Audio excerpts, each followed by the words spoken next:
Welcome, everybody, and thank you to all of you making the time to come and to listen to this talk. And thank you, of course, to the organizers of the seminar for inviting me and giving me the opportunity to present some results of my research. We are now going back in time and turn to the Central Andes and to two pre-Hispanic polities, Tiwanaku and the Inca, who, to my opinion, developed one of the most impressive graphic communication systems of the Central Andes. For a long time, the Central Andes have been considered a region where no writing existed. However, recent studies show that there are graphic systems with great communicative potential. Tiwanaku framed graphic units and Inca Tocapus, both developed in the Central Andes, are undoubtedly among the most influential here. The first often overlooked in previous studies because of being perceived as iconography, the latter even surviving the Spanish invasion and the Peruvian Republic. The seminar focuses on unusual and poorly understood aspects of both communication systems. It highlights some aspects of their function, how they work as meaningful elements, cast light on their development in history, and discuss their perception by established science systems. And I don't want to miss to mention that this presentation is part of the Amograph research project funded by the bilateral German-Polish Beethoven funding program of the German Research Foundation.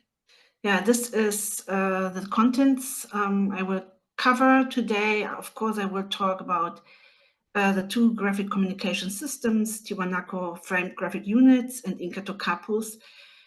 I will have a look on their morphology. I give you some examples, some case studies, and then we'll turn first to the time after Tiwanaku, after the demise of Tiwanaku, to see what happened with Tiwanaku framed graphic units, and turn to Inca Tocapus and their morphology, their function, and also the research history on Tocapus in general.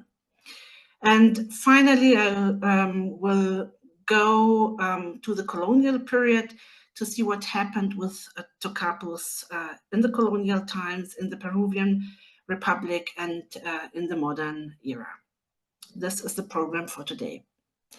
So if we compare Tiwanaku and Inca graphic communication, we can see that they have some features in common. Both graphic communication systems were connected to expanding states. Both systems were developed in the highland, and they also share the lack of a Rosetta Stone, or what the Mayanists call the Landa alphabet, so a kind of key document to decipher them.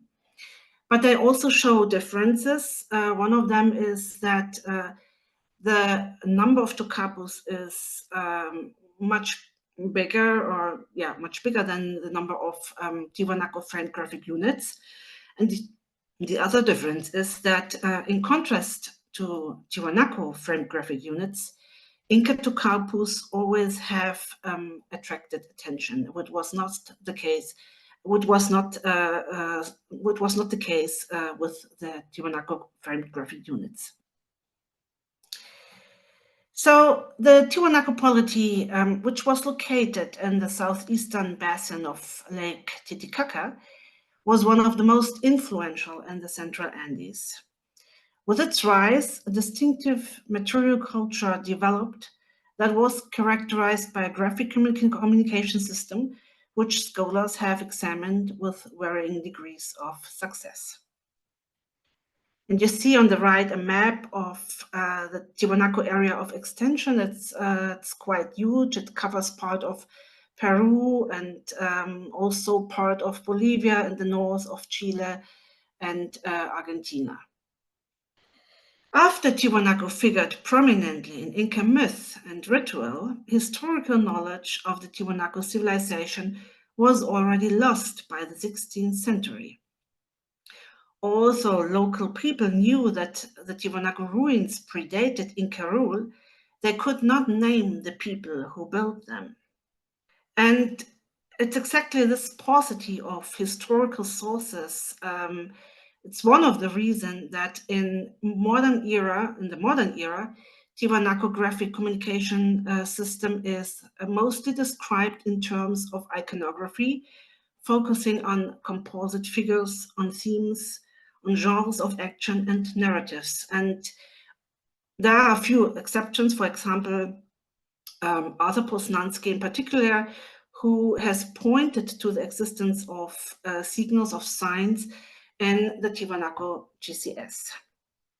So this is one reason.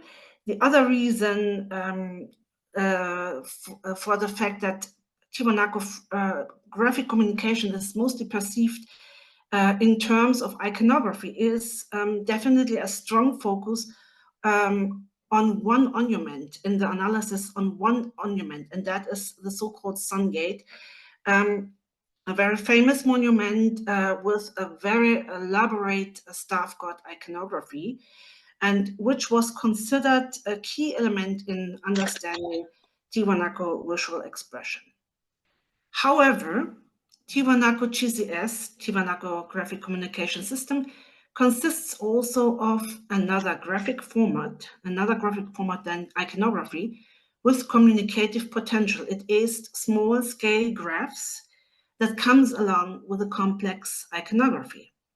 In the following, I will refer to them as framed graphic units, and on the right side, I selected some examples of Tiwanaku framed graphic units. Tiwanaku framed graphic units, Tiwanaku FGUs, superficially resemble Inca Tocapus that appear 400 years later. They appear on different media, on ceramics, on stone, on textiles, on metal, and on wood. And they make up about 30% of the total Tiwanaku image repertoire. And on the bottom, you see some examples. On the left, there is a so-called kero, a drinking cup, and the rim panel is covered with these S or Z-shaped framed graphic units. And in the mid, a so-called four-cornered head, which is completely covered with Tiwanaku FGUs. And on the right side, you see the famous Ponce monolith. That is a statue nearly 3 meters tall, which shows engraved reliefs, and there are also framed graphic units engraved on the belt and also on the paraphernalia of on the paraphernalia the statue or the person is carrying. Well, what is the morphology? What are the general aspects of FGU morphology? Well, FGUs, they show morphological aspects which make them quite distinguishable from the so-called classic iconographic elements.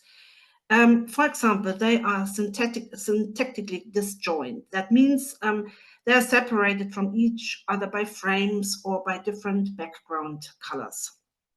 And they also form sequences of regularized signs. And if you have a look on the rollout on the right side, you can see that it's a painting of, again, of a kero, of a drinking cup, which was normally used to offer chicha or also to sacrifice chicha, as means corn beer. And you see the rim panel is filled with, again, with these S-shaped or Z-shaped framed graphic units, and in this case, alternating with human heads. So another interesting aspect, morphological aspect, is that framed graphic units often are part of multimodal layouts. Means they are integrated in scenes, they are part of scenes, they are part of scenic elements, characters, so figurative elements. And for example, again, the example on the right side, the bottom panel, you can see this bird character and this feline character, and in between them there are these scroll-like elements which are actually framed graphic units. So they are integrated into the scene. And last but not least, a very interesting aspect is that they are filled with a geometric figure or a pattern-like internal structure. And this actually brings me to one of the most challenging aspects when analyzing Tiwanaku framed graphic units. If you compare FGUs with scenes, with figurative elements, it turns out that they are technically the results of extractions of figurative elements. And this is actually what I call the iconic approach. What seems to be abstract for Western eyes is actually figurative and is, so to say, the result, the abstractness is the result of an extraction. And this observation is confirms, so to say, the assumption that seeing is cultural mediated. Yeah, it's abstract to us, but it definitely was not abstract to Inca or Tiwanaku, and that our perception of geometry in the course of research and research history is applied on framed graphic units, and this is why we call them abstract. So I bring an example with me of one of these abstract framed graphic units. It's an element, it's a sign called the House of the Moon sign, and it looks abstract, geometric at the first glance. But the House of the Moon sign was actually formerly called House of the Moon sign by Poznański in 1957, or Naira by John Janicek in 2008. And if you go to the left top, then you see the sign, the House of the Moon sign. And if you compare it with figurative elements, in this case with a human head, it turns out that the House of the Moon sign is an extraction of a figurative element and can, in addition, can be interpreted as an eye. Yeah, I brought another example with me, the S-shaped framed graphic unit. It's an element, it's a sign that in this case appears on a so-called umanya, which is a serving vessel.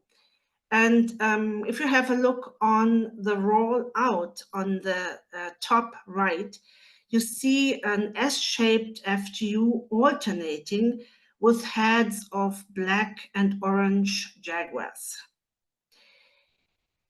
If you rotate the FGU 90 degrees and compare it with undulating bands, which are a common code or common convention to represent water and liquid, you can see on the painted or on the painting on the undulating band on the bottom, on the right bottom, that the F-shaped FGUs in a vertical position, they are part of this undulating band. So this means that the S-shaped FGU is an extraction of liquid.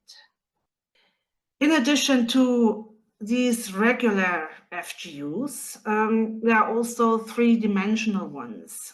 Three-dimensional, I call them three-dimensional because they completely encircle the vessels and by this extend into the space and by this extend into the third dimension.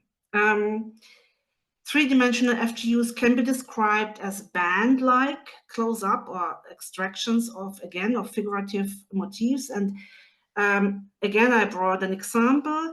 If you have a look on the Kero, on the drinking cup on the right top, you see it's painted with two bands, rim on the rim and on the bottom. And if you compare these patterns, at the first moment, it looks like a pattern. But if you compare it with figurative elements, like in the case, in our case, with a painting on a plate on the bottom, on the right bottom, which represents the body of a serpent, you will recognize that the patterns turns out to be, so to say, the skin of a serpent. Yeah, so it's again an extraction, but so to say in a three-dimensional way, and with the result of this pattern-like effect. After the demise of Tiwanaku, FGUs became less important in the highland, but they did not completely disappear. On one hand, some FGUs continued to exist in the successor cultures, and on the other hand, they were systematically integrated into other graphic communication systems. This process is particularly visible among the Incas and the Tocapu system. There are quite a lot of Tocapu motifs that either imitate past motifs or use them with modifications. The appropriation of the non-Inca elements often resulted in a semantic change, which sometimes deviated significantly from the original meaning, while other elements seem to be nearly identical to the original meaning. Several authors like Stone Miller and also Stanford Massey identify certain Tocapu that may have roots in what Knobloch and Ispel call the size iconography, the Southern Andean iconographic series. So this observation is also confirmed by other authors. And here I want to show you one example how Inca or Inca Tocapu, so to say, adapt a Tiwanaku framed graphic unit. On the left, you can see a Tiwanaku bowl that dates to Tiwanaku 5, so it's quite a late phase of Tiwanaku imagery. And in the mid of the bowl, you see one of these vertical, these panel-like motif that is filled with a wavy line and these elongated dots on both sides. And the same motif appears 300 years later in tunics of the Inca culture, as can be seen on the right side. You can see the same motif, a little bit more elaborated, but integrated into a tunic that is completely covered with Tocapus, the Inca graphic communication system. And so the context completely changed, which might indicate, I'm not sure about this, but which might indicate also a change of meaning of the motif. The construction of the Inca Empire involved a history of symbols and their interaction within a sphere of historical transformation. The Inca GCS called Tocapu, also there are many spellings, but Tocapus with C is one of them, is one locus among many in this process. It is one of the most striking graphic expression of Inca visual language that engaged in a lively exchange with iconographies of contemporary and past societies. They are kind of collecting these foreign motifs and integrate them in the system. Yeah, let's have a look on Tocapu morphology. It's in quite a lot of features they are very similar to framed graphic units, but still the functions might be different of both systems. So they are square or rectangular in outline. They are separated from each other by contour lines or different background colors. So this is the same as with Tiwanaku framed graphic units, and they are filled with these geometric patterns. They are syntactically disjoint, and they also, one Tocapu type, and this is quite different, one Tocapu type shows varying color schemes. And they have been seen as an element of studies on textiles and wooden drinking cups, but can also be found on all kinds of objects. And you see some examples on the right side. They also form sequences, repeating signs, while repeating the signs always in the same way. Yeah, what is the function of Tocapus? Well, there's a long-lasting discussion so far, but what is known so far that Tocapus definitely constituted a cultural code in Inca visual language, and covering textiles, they proclaimed the noble lineage and high authoritative position of the wearer, meaning it was a kind of reference to status. And on the right side, you see a quite good example of what we know today as an old Tocapu tunic, which is a tunic that is completely covered with Tocapus. And normally, all Tocapu tunics communicate the status of the wearer, I mentioned this, and possibly other information as well, but it's not known what kind of other information that was. Only persons, but we know that only persons of high rank were entitled to wear them. And an interesting information is given by a chronicler, Sarmiento de Gamboa. He mentioned that the Emperor Inca Viracocha was the creator of fine cloth, meaning Tocapus, textiles covered with Tocapus. Yeah, let's have a look on the etymology of the word Tocapu or Tocapui. And some dictionaries of the 16th and 17th century, they translate Tocapui, for example, with a cosa de varias labores, a thing of several crafts. In the dictionary, for example, of González Holguín in 1618.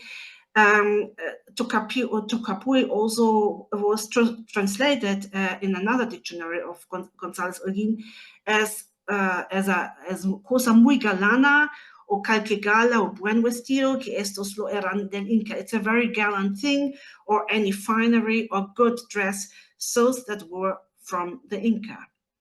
And another chronicler, Martin de Murua, gives another translation of this word as un signo de gentilidad, a sign of gentility, and yeah, makes actually clear that none of these translations directly refer to the sign itself. Tocapu or Tocapui means, in the first place, the power and wealth of Inca kings, and in the second place, the concept of elegance and distinction that is expressed in the material form of a textile. So we could translate this as magnanimous, elegant dress, referring to a weaving motif in general, and a weaving motif beyond the visual design. Yeah, and another interesting point, if you go through these these ancient dictionaries, is that Tocapu never is translated directly as writing or as writing system. Instead of the word Tocapu or Tocapui, another word is used to do so. It's calca or kilka, and it's normally translated as scripts, as color, as paper letter, or to write, book, or even as also even translated as process. So in the dictionaries, there is no reference to writing if we talk about, or if the term Tocapu is discussed. But if we go to ancient illustrations that date are about the 16th or 17th century, then there is a kind of indirect reference to writing. For example, the chronicler Gorman Poma de Ayala depicts Tocapus as part of Inca dress, in many of his illustrations. And one example is on the right side. And the form of these elements seems to vacillate between the abstract designs of discrete geometric shapes and European letter, and determined, and still today, until today, determined our perception of Tocapus. Because if you have a look on this encircled pink area, you can see that Guaman Poma replaced Tocapus by numbers, by the number 4, and the letter set. So there is a kind of replacement, a kind of the expression of that they are equivalent. In addition to these indirect reference of writing system, there is this disjointedness, which is also a characteristic feature for many writing systems. And I mentioned these the sequences before. They create arrangements superficially similar to Maya glyphs or Chinese script, each sign meaningful in relation to the others. If you just have a look and compare, I presented here some Maya glyphs on the bottom, and I mean, they are not graphically identically, but they have this discreteness, yeah? They form a row and they are separated, and they really, at the first glance, they remind a kind of a writing system, and even to the letters of the alphabet. Yeah, and this is actually these visual features I mentioned that brings an early phase of scholars of the early Tocapu research to the point to think that Tocapus are writing. And for example, Victoria del Jala is writing in 1975, es un sistema logográfico y como consecuencia no tiene letras. It's a logographic system, so a system that refers to word or verbalize the signs as word. And as a consequence, it does not have letters. And she also writes, es un hecho ya científicamente comprobado que los incas del antiguo Perú usaron una verdadera escritura. It's a scientifically proven fact that the Incas of ancient Peru used true writing. And you can see there's a nice old photo of William Burns in the El Comercio, and you can see him deciphering some Tocapus and verbalizing these Tocapus to the numbers 1 to 10. So, and Bartle in 1971 considered them as standing for parts of spoken language. So they clearly related Tocapus to writing. But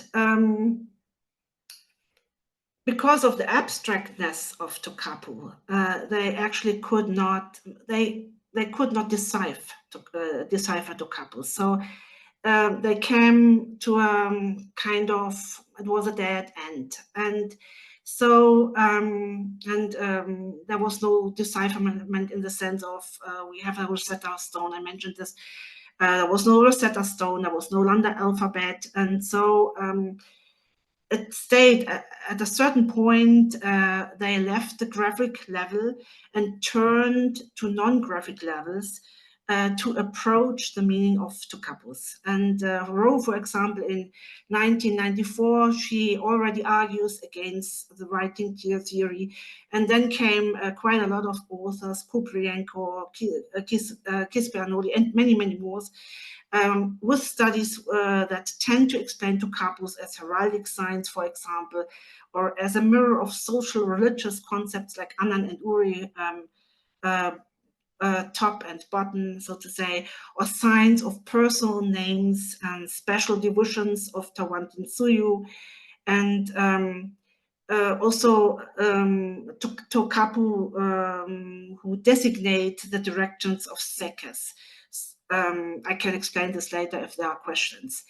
But under the line, in a more recent phase of Tocapu research, authors tend to say that the symbolic meaning of Tocapus should be understood contextually, more contextually. A study will have to look beyond the interpretation of any Tocapu as a sign existing in a specific context, such as those of wooden drinking goblets or ceramics. And Tom Cummins says that it will be a study that considers the historical range and the diversity to reach a functional description.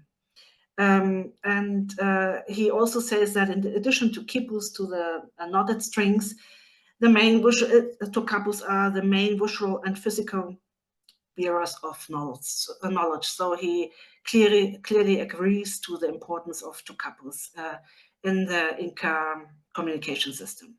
Yeah, let's turn to this so-called abstractness. It's actually very similar as in the case of Tiwanaku framed graphic units. There are a lot of people still today who say Inca Tocapus are characterized by abstractness. For example, I just read some of them. It is identified by, and I read in English, it's my translation, by the way. It is identified by sometimes having a repetitive pattern and other times not, with abstract shapes composed of geometric figures and organized lines that represent a meaning. And another author is writing, the Tocapu is a graphic system, even though no chronicler has written anything suggesting this. And secondly, it defines the form of the Tocapu as primarily abstract. And maybe the last one, given the stylized and abstract nature of Tocapus, it is difficult to say anything about the people who could read them. So again, in this case, again, we have these this indirect direction to the writing system. Yeah, what about this abstractness? Here's an example that shows you, gives you an idea about the abstractness of Inca Tocapus. If you have a look on the left top, you see a square sign with these T-shaped rows. It's a sign that appears on several uncus, which is a man's tunic, in pre-Columbian periods and also in early colonial periods. And at the first glance, it does not suggest a figurative motif. But if you compare it, it is figurative, and this becomes apparent through comparison with other versions of the same theme. If you have a look on the Tocapu, or the sign in the mid top, then you can see that these T-shaped elements are part of camelites, the heads of camelites shown in profile. Yeah, can you see? I hope you can see this. It's a row of camelites shown in profile. Yeah, and the T-shaped are definitely the head part. And on the right top, you even find a more realistic version of the same motif. And in this case, you can clearly identify that these T-shaped heads, or T-shaped elements, are the heads of camelites. And by the way, this quite realistic version also appears on, for example, on coca bags, Inca coca bags, and also on metal objects like the handle of the chopping knife, the element of this object. They appear on the bottom, so you can see them on the bottom of the slide. So again, the meaning of these abstract signs, it can be approached, but only if you, so to say, if you compare that, or if you align them with figurative elements. And this is what I call the iconic approach. And in many cases, it turns out that they are extractions. So what happened to Tocapus in the colonial period? Also, Amerindian and European GCS graphic communication systems sometimes mixed, and you can see a quite good example on the right side, which is a page of the manuscript of Pachacutiyamki that dates to about 1613, where you can see that the author is mixing the Tocapus with text, yeah, to explain the caves of origin, of Inca origin. Sometimes mixed, written language was the preferred means of communication for the European colonial administration, which considered Amerindian communication systems inferior for ideological reasons. The disregarding of achievements of Amerindian graphic communication was exacerbated by diseases introduced by colonists, and these diseases, smallpox, measles, mumps, flu, and really many, many more, led to a demographic collapse in many regions of the Americas that resulted in a loss of indigenous knowledge and specialists, and with them the demise of institutions that had curated Inca graphic communication. In addition, Tocapu production and let's say the spread of Tocapus also had to face other difficulties. For example, the colonial tax policy led to large-scale migrations, which also resulted in the relocation of artists, of craftsmen, and of course of Tocapu specialists. And from 1535, Cusco showed a strong population fluctuation to rural exodus, Viceroy Toledo's reducciones, so the relocations of people, and the meter labor obligation in the Potosi silver mines, yeah, which also affected, of course, population decrease. And last but not least, the Tocapu production had to face the so-called extirpaciones, which is a very strong form of iconoclasm.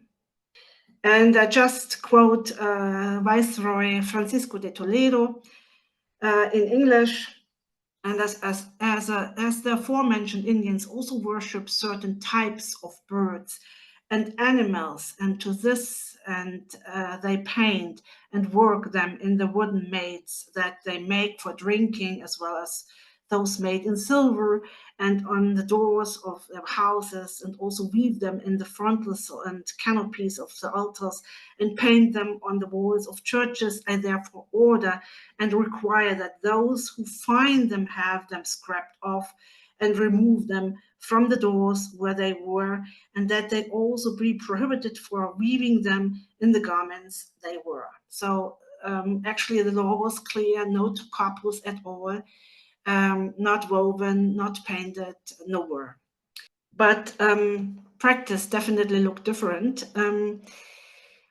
The presence of Tocapu on colonial period tunics, as you can, for example, see on the right side, which shows the oil painting of a Nusta noble woman, which wears the yikya, which is nearly completely covered with Tocapus. And I have to say that oil paintings like this, they date between 1600 and 1700. So it's long after the European contact, yeah, and they still exist. And the presence of them on drinking cups, on church objects, crosses, like the one cross, like the cross on the right side that shows Tocapus made by lacquer. Yeah? So Christian cross is a testament to the sustained power to communicate concepts of Inca kinship and identity, even after these concepts have been transformed in the colonial period. So, as I said, the practice really turned out to be quite different.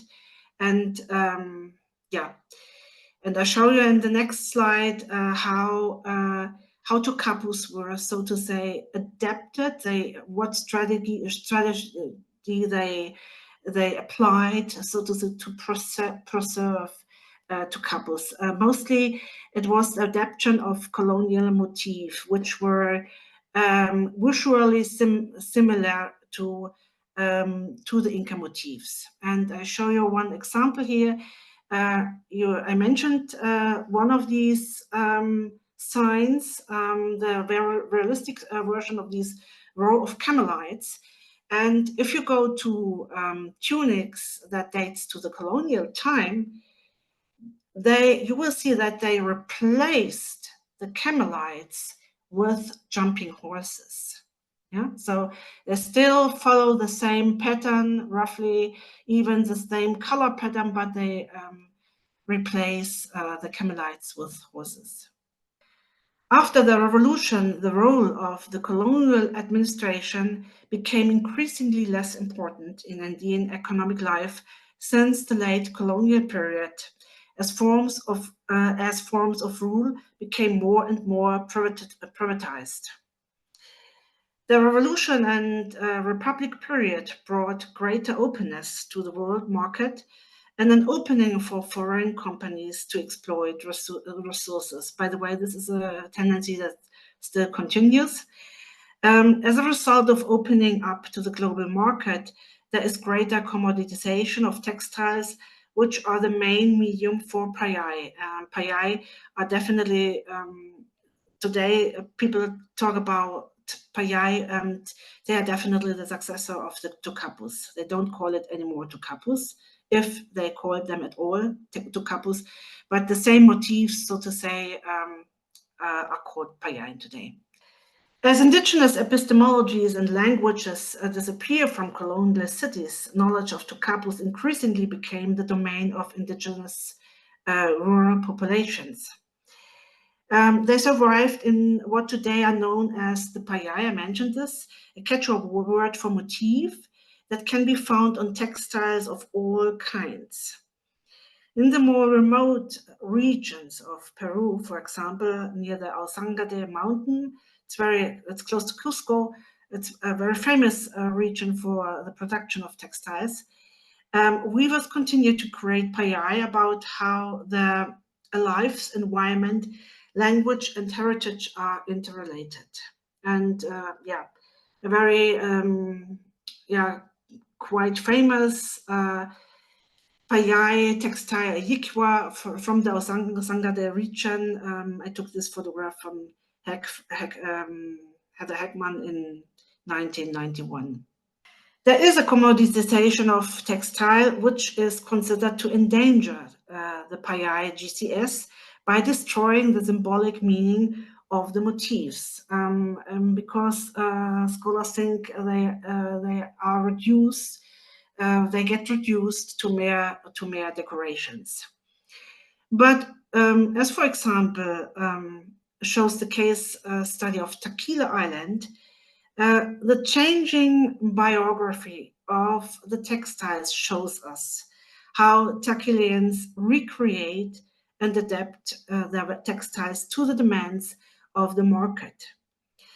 The local, and I'm quoting Lopez, the local is not an empty recipient, which of course is the creator of Payai for the global market. New ways of commoditization are undertaken without bypassing local cultural values.